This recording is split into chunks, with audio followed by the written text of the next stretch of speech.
بسم الله الرحمن الرحيم. السلام عليكم ورحمة الله وبركاته. داودياشا قيمها قائلة وميل والبود نغا داونيسان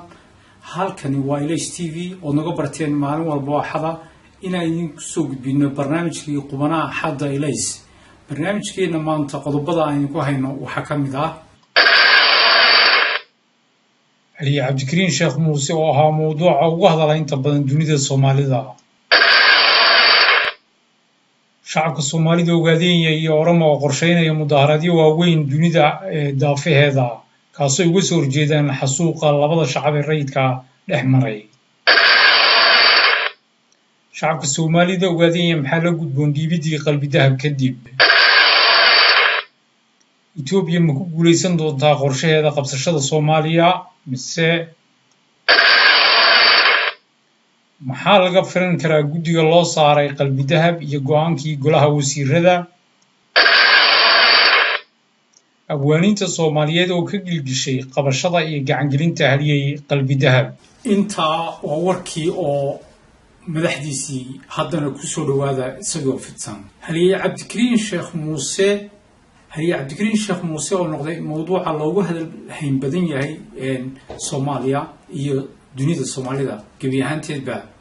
isbuucaynu ka soo tagnay waxay bulshada Soomaaliyeed gudaha iyo dibadba ay ku mashquulsanayd falanqaynta iyo ka hadalka iyo ka heesida iyo ka gabyida falkii xadgudubka ay lagu kacay haliyayga wadaniga ahaa ee Soomaaliyeed Haliyay Cabdikariin Sheekh Muuse.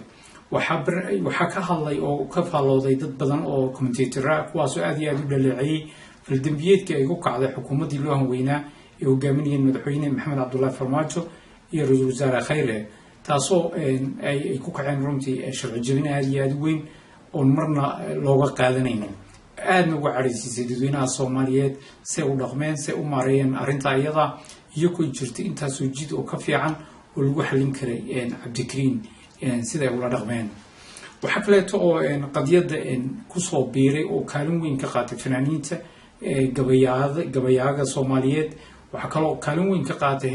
fanaaniinta heesa kuwaasoo alifay heeso aad iyo aad u qiimo badan oo ay maaragtay ku dhaleecaynayaan xukuumadda Soomaaliyeed qaabkay u dhaqantay ee faaxishka ah iyo ko maaragtay aan tixgelin waxba markii dadweynuhu ka carooday faldambiyeedkoodii koowaad ee laga codsaday inay sharaxaan sababtay waxaan u sameeyeenna ay jawaabtoodii kasii dartay falkoodii hore dembigeed ilaa taasoo sababtay markii dambe ilaa madaxweynaha qaranku muddo hal bil aan wax war ah iyo wax wacala laga hayn bulshada Soomaaliyeedna uuna la hadlin wixii khaldamayna uuna u sharaxin ilaa ay haddana maaragtay ay ka dhuumanayaan mikrofoonka. Cabdikariin Sheekh Muuse waxaan shaki jirin in bulshada Soomaaliyeed ay aad uga carootay oo caradan sababtu ah xadgudubka lagula kacay shaqada uu hayay shakhsi uu ahaa, taasoo muujinaysa inuu ahaa shakhsi qiimo badan ku leh bulshada Soomaaliyeed. waxa kaleeto dad badan oo Soomaaliyeed ay ka xumaadeen sida sharafta muwaadinka Soomaaliyeed meel looga dhacay marna loo qadarin haybadii qarannimo saa loo qadarin ee kaliya ah laga eegay Itoobiya iyo waxay jeceshahay iyo waxay ku fikrayso. Cabdikariin Sheekh Muuse qadiyadiisu ma noqon doonto mid halkaa ku istaagta, waxay noqon doontaa mid maaragtay hortaagan Farmaajo iyo Khayre dowladooda curdanka ah ilaa ay arrintaa xal wanaagsan oo ummadda Soomaaliyeed ku qanci karto looga helana way adkaan doontaa inay sii xukumaan waddanka oo si nabad ku dhameystaan 4 sano ee ka dhiman xukunkooda loo doortay markale. waxaa ayaan daraa in madaxweynaha qaranka ee la sugayay inuu ka faaloodo arrintan oo sababtu waxaan u sameeyay uu bulshada u sharaxo inuuna ilaa iyo hadda oo ay bil ka soo wareegtay maalinkii la qabtay Cabdikariin uunan hal eray ka odhanin. marka laga reebo shirkii jaraa'id ee beenta ahaa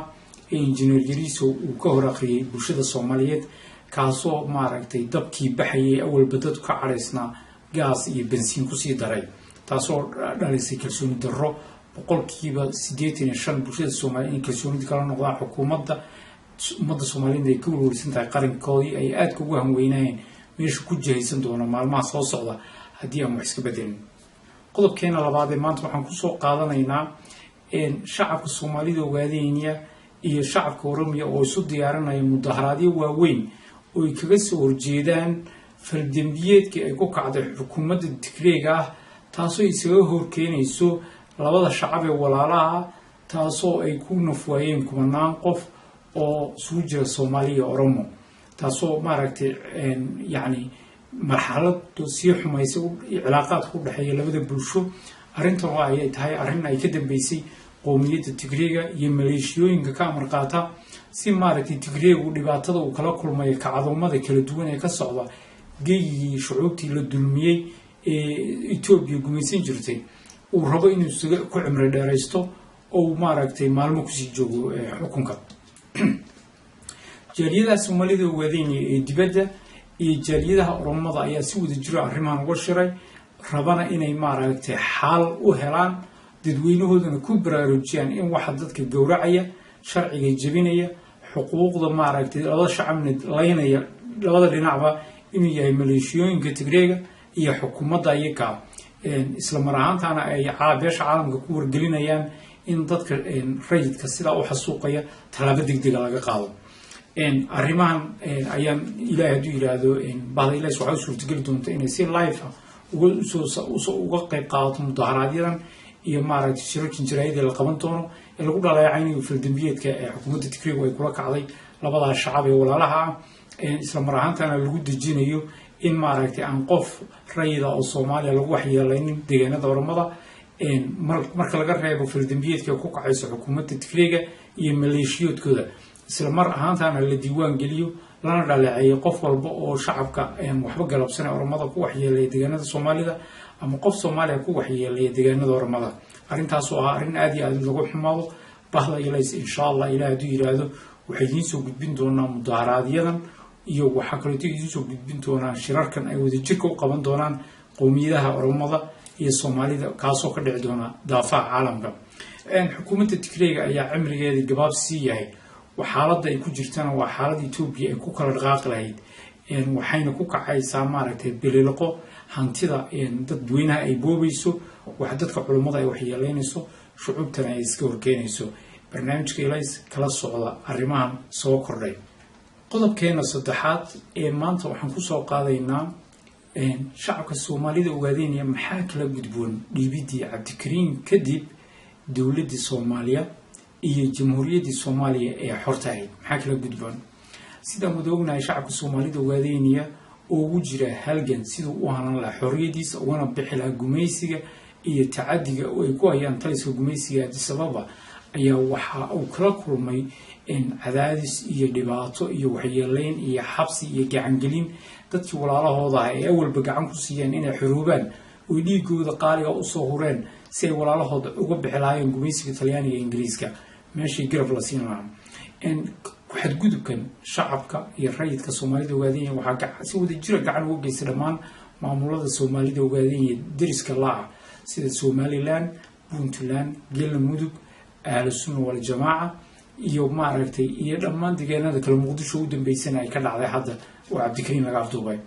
arrintan ayaa maaragtay saameynteeda gaarka iyo dareenkeeda leh kadib markii dawladda Itoobiya ay ku abuurtay sirdoon aad u culus oo iyada ay xukunto oo maamuladan oo dhan gacanta ku haya Tigreegu wuxuu raali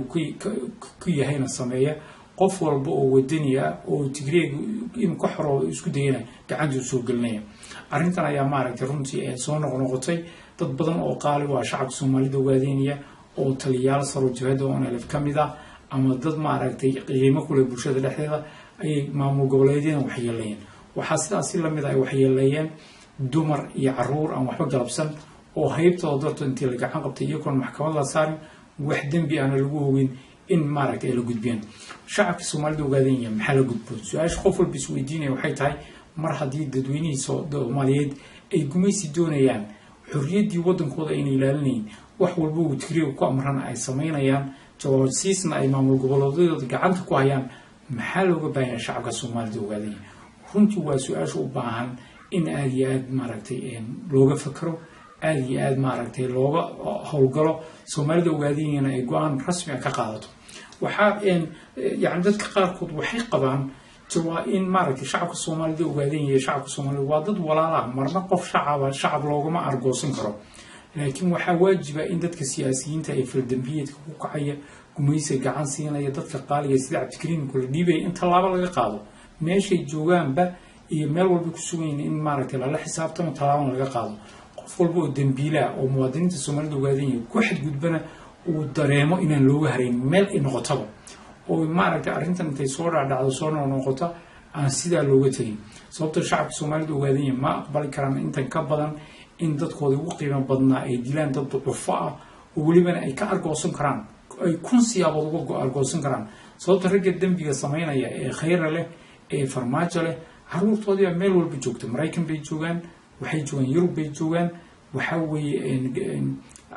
Saad Ali Jeelo sidaas la mid ah goodax la mid dhammaan dadkan maaragtay shacabkan ugaarsanaya waa shacab dad laga argoosan karo way marka shacabka Soomaalida ogaadeen waxay ku qasbayeen in dambiilayaasha ay la xisaabtamaan tallaabana ka qaadaan hadday ka nabadgeli waayaan iyaguna inay nabadooda ilaalin taa iyada waa mid kaleete waxaa muhiim ah in maaragtay aad iyo aad ugu fiirsanayaan meelahay marayaan iyo cidda ay aaminayaan labadaba keli socoshada ragga mas'uuliyiinta ee keligoodina socdaan ayna marnaba dhicin qof walba mas'uul meel marayna uu leeyahay difaaciisa uu ku talagalo iyo xidrigiisa uu maaragtay ilaaliyo si uu maaragtay bulshadaas uu xurnimadeeda u dagaalamay uu si fudud gacantooda uga bixin mid kale ee jirtaba waxay tahay marna gumaysiga ma sii jiri doono tigreeguna falaadhiis waxay u socotaa hoos in laga xuruubana waa laga yaabaa marka shacabka Soomaalida ogaadeen waa inay diiwaan geliyaan dadka dambiyeedkan ku kacaya dadka gumaysiga af iyo adin ugu heelanaya ee barnaamijyada universal maalin walba fadhiya iyo habeen walba ee Itoobiya maaragtay ka difaacaya ee shacabka Soomaaliyeed jawaasisnimada ku dhex beeraya ee gumaysiga gacan siinaya ee maaragtay raggan qaaliga laayay in waxba galabsanin ee dhulkoodii iyo dadkoodii ka badbaadinaya gumaysiga iyo xasuuqa naxariis la'aanta marka su'aasha iyadaas shacabka Soomaalida ogaadeen maxaa la gudboon waa su'aal u baahan runtii xal waana su'aal u baahan maaragtay go'aano degdeg in laga qaato si loo badbaadiyo dadka bulshada qiimo ku leh ummadii Soomaaliyeedna yani way caddahay inay gacanta ugu jirto Soomaaliya dad jawaasiisa dad aan danta Soomaaliyeed ka shaqeynaynin dad sharaftii Soomaaliyeed aan ka shaqeynin rabana dalka inay gacanta ka bixiyaan qodobkeena afraad ee maanta ka hadlayna iyadana waxaa ka mid ah Ethiopia ma ku guuleysan doontaa damaceeda ah inay Soomaaliya u dhan wareegto saan wada ogsoonahay maalinka maanta dawladda Ethiopia waxay ka shaqeynaysay si aan qaran dambe oo Soomaaliyeed dib ugu soo noqonin waxay isku balaarisay geeyay Soomaalida dhan waqooyi ilaa koonfur labadii gobol ee awalba ka xorta ahaa waxay abuurtay jawaasiis waxay abuurtay oday dhaqameedyo waxay abuurtay dad iyada masaalixdeeda kaliya ka shaqeeya kuwaasoo aan wax tallaabo u qaadin qarannimada Soomaaliyeed si ay ku soo noqon lahayd tallaabo kasta qaadan ay tahay maaragtay Ethiopia hadafkeeda iyo riyadeeda si u ruumo lahayd taasoo ay dhulka Soomaaliyeed iyo khayraadka Soomaaliyeed iyadoo ay qabato iyadana wakiil ay ka noqoto hadii kadibna iyada loo soo maro saan ognahayna macadiyo badan ay ku taliyeen in Ethiopia loo Soomaaliya loo hosgeeyo Ethiopia arrintaas ka shaqeynaya dad badan oo siyaasiyiin Soomaaliyeed ah nasiib darro kuwaasan ku baraarugsaneen khatarta ay leedahay in Soomaaliya ay dariiqan ku sii socoto Ethiopia waxay bilowday inay samaysto ciidan ka Soomaaliyeed ee ciidan iyada u shaqeeyo oo jawaasiis in Soomaaliya ku dhaxabuurato in hay'adaha sirdoonka Soomaaliyeed oo dhan la wareegtay oo jawaasiisteeda ay mas'uuliyiin iyo madax uga dhigtay in madaxtooyadii la taliyaasheeda oo dhan ay iyadu soo magacowdo in madaxtooyadii ay dhex digantay oo madaxweyne kastoo yimaada iyadoo waxay u sheegin uu sii jiri karin in baarlamaanka ay gacanta ku dhigto oo gudoomiyaha baarlamaanka uu yahay nin Ethiopia amarkeeda iyo taladeeda ku socda oo isagu sharci dejintii iyo xisaabtankii qaranka midnaba aan ku dhaqaaqi karin ilaa Ethiopia waxay amartay mooyaan taasna waxaa nooga filan runtii arrimahan hadda dhacaya aynu arkayno in sharciga waddanka lagu tumanayo qawaaniintii maxkamadaha lagu tumanayo aan wax talaabaa loo qaadaynin hay'adii loogu talagalay howlaha inay ilaaliyaan in una eray ka waranayn marka waxaa aad iyo aad maaragtay looga shaki qabaa haddii Soomaalidu ayna bedelin habdhaqankeeda jidka ay ku socdaan in laga yaabo in Ethiopia riyadeedii ay rumowdo taasoo ahayd in Soomaalidu ayna ahayn waddan ay tahay reer guuraa bagaan cawaana dowladnimo aqoon oo ka mid ah qabiilada Ethiopia waqtiga ayaa marxaati ugu fiican waxaan ka war dhowr doonaa insha Allah Ilaahay hadii yiraahdo in maaragtay loolanka Ethiopia ugu jirto in Soomaaliya dhan hanato si uu dhaco haddii sidan ku sii socoto xawaaraan hadda ay ku socotaan waxaan shir ku jirin inay dhici karto in Ethiopia ku guuleysto hamiga isaga ay guraacan ee faldambiyeedka ee rabo qaranka Soomaaliya dhan lagu dhaxlo qodobkeena shanaad waxaan kusoo qaadanaynaa maxaa laga filan karaa guddigii loo saaray qalbi dahab iyo go-aankii golaha wasiirada. maxaa laga filan karaa guddigii loo saaray qalbi dahab iyo go-aankii golaha wasiirada, kaasoo ah in jihada wadaniga xoreynta soomaalida ogaadeynaya ee u dagaalamaysa xornimo gaarsiinta dhulkaas Soomaaliyeed ee la gumaysto kuwii ku tilmaamay inay tahay al-shabaab ama ku tilmaamay inay tahay jabhad sharci darro in la dagaalamo qaranka Soomaaliyeed ay tahay. marka guddiga la magacaabay maxaan ka filan karnaa? dad badan oo xeeldheerayaal aadna u yaqaana saameynta Itoobiya ku leedahay geyiga Soomaaliyeed, khaasatan Jawaari oo ah gudoomiyaha baarlamaanka iyo dadka u soo xulay laftigooda, waxay aad iyo aad u saalinayaan in Gabre warqadii uu qoray ee jigjiga laga akhriyay warqad ka duwan ayna soo saari doonin guddiga iyaga. warqadda iyadana ay la iman doonaan, taasoo ay dhihi doonaan madaxweynaha iyo wasiirada iyo wax walba maaragtay waxay soo sheegeen baa sax inay ka soo bixi doonto. yacni dad badan baa saa u qiyaasay, aaminsanna baarlamaanka Soomaaliya inuu nahay baarlamaan xor ah, baarlamaan maaragtay fikirkiisa si daacada u baaraya arrimaha ama maaragtay dan Soomaaliyeed niyadda ku haya. sidaa darteed aad bay welwel uga muujinayaan inay arrintan la mid noqon doonto arrimihii horeete khalaadiyadii horeete u kaleete ee golaha wasiiradu markii horeete intii ninka la dhiibay muwaadinka Cabdikariin haddana la yiri waa al-shabaab buu ahaa iyo dambiilo ahaa, warqaduhu saxiixay oo been ah, heshiisyo been la keenay, in beenta iyada been kale lagu sii dari doono oo la dhigi karo baarlamaankuna sidan buu qabaa. meesha iyada waxaa ka cadaan doonta hadday taasi dhacdo arrin iskandaal ah, ma qaboojin doonto kalsooni darradii shacabka iyo dowladda ee soo dhex gashay. shacabkana waxaa usii cadaan doonta in dowlad wax la dhaho oo haddii arrintaas ay dhacdo oo baarlamaankii Soomaaliyeed ee sharciga ilaalin lahaa ee arkaya in dowladdii Soomaaliyeed madaxweynihii iyo xukuumaddii ra'iisul wasaaraha iyo wasiiradiisii ay sharciga jabiyeen, muwaadin Soomaaliyeed oo wax dambi ah lagu cadeynin oo inuu dambiile yahay, inuu argagixisan yahay iyo inuu dambi lahayn intaba la sheegi karin, in garsoorkii Soomaaliyeed soo la marsiin intii la afduubay oo la waxyeeleeyay si shakhsi ah gumaysi gacanta loo geliyay. arrinta iyada yacni arrinta hadday sameeyaan baarlamaanka iyo gudoomiye Jawaari waxay noqonaysaa inay maaragtay ay u cadaato bulshada Soomaaliyeed meel joogaanba in gumaysiga Tigreega uu wadanka Soomaaliyeed wax u fiican jirin, in meel walba gacanta lagu hayo ummadda Soomaaliyeedna inay ka fursan doonaan inay iska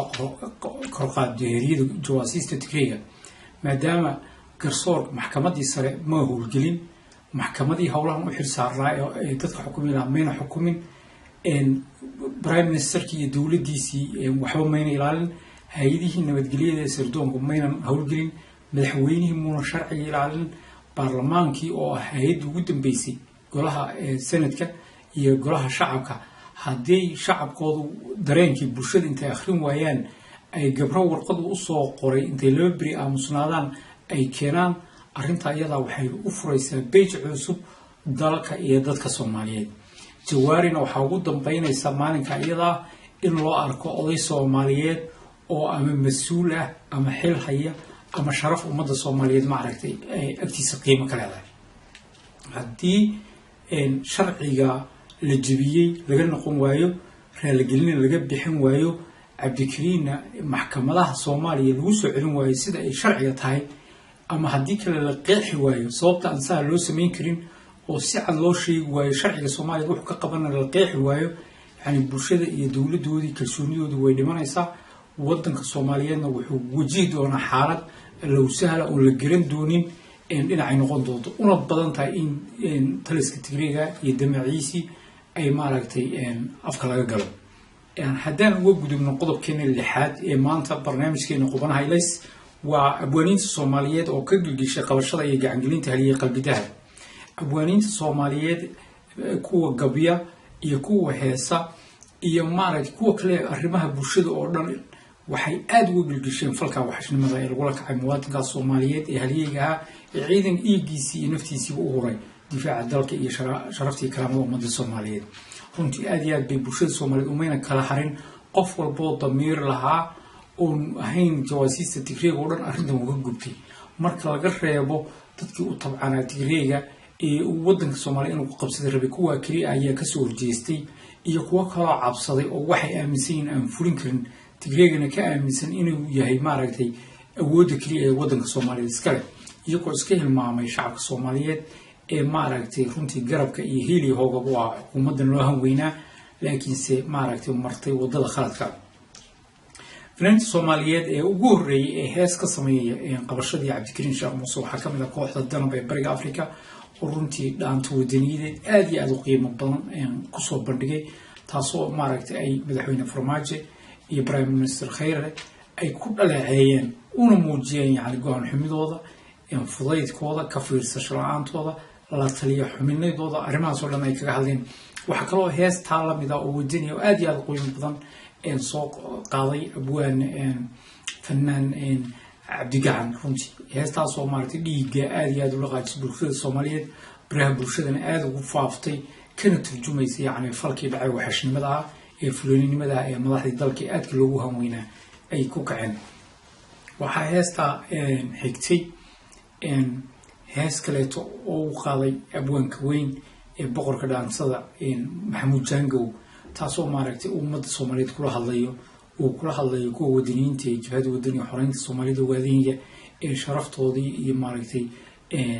xorriyadii dadka la gumaysto sidii loo soo celin lahaa runtii ee jabhada ka howlan isagoo ugu baaqayo leh madaxdan Soomaaliyeed ee fashilantay ee gumaysiga riyadiisii xaqiijinaysa yaan garab lagu siinin in gumaysiga afka ay noo geliyaan isagoo jabhada wadaniga xoreynta waadinayana ugu baaqaya kana murugaysan yani falkaa isaga oo leh hawshiinii iyo halgankiinii marna ha joojinina dadkaad badbaadinayseen ee gumaysiga ku jira iyo dulumkana sidii sharaftooda diifaca leedeen halkaa iyo halkaa kasii wada waxaa garab socday arrinta ayada inay soo baxeen gabayayaal Soomaaliyeed wiilal gabayaya oo Soomaaliyeed oo dhalinyaro ah runtii wiilashaas oo maaragtay gabayada qaadayaan innaba aan la qiyaasi karin murtida ay xambaarsan yihiin taasoo ay maaragtay uga soo horjeedaan faldambiyeedka wiilashaas oo ah kuwa intii dagaalka sokeeye u dhalay koray oo aan runtii ahayn dad reer guuraa oo gabayada aad u yaqaanin laakiin qurbaha ku bartay oo ka keenay saad dareemi karto xanuunka iyo dareenka wadaninimo ee ku jira kuwaasoo ilaa hadda gabaygoodu sida maaragtay taxano u noqday ilaa iyo 4 iyo 5 gabayna ay marayso taasoo madaxda iyo dowladda Soomaaliyeed falka waxashimada ku kaceen lagu cambaareynayo isla mar ahaantaana lagu taageerayo wadaniga halyeega ee cadawga dhiigiisii iyo caankiisii uu dalkii dadka u horay lagu abaalmariyay in maaragtay taliska tigreega gacanta loo geliyo barnaamijkeena qubanaha ilays oo maalin walba waxaadno idin soo gudbino kaasoo nagu hadlo dhacdooyinkii ugu qiimo badnaa ama ugu mudnaa in la xuso ee ka dhacay geeska Afrika khaasatan dunida Soomaalida maanta intaas ay ku dhigay barnaamijka maanta waxaa idin soo gudbinayay aniga oo ah Khaliif Cabdi Cali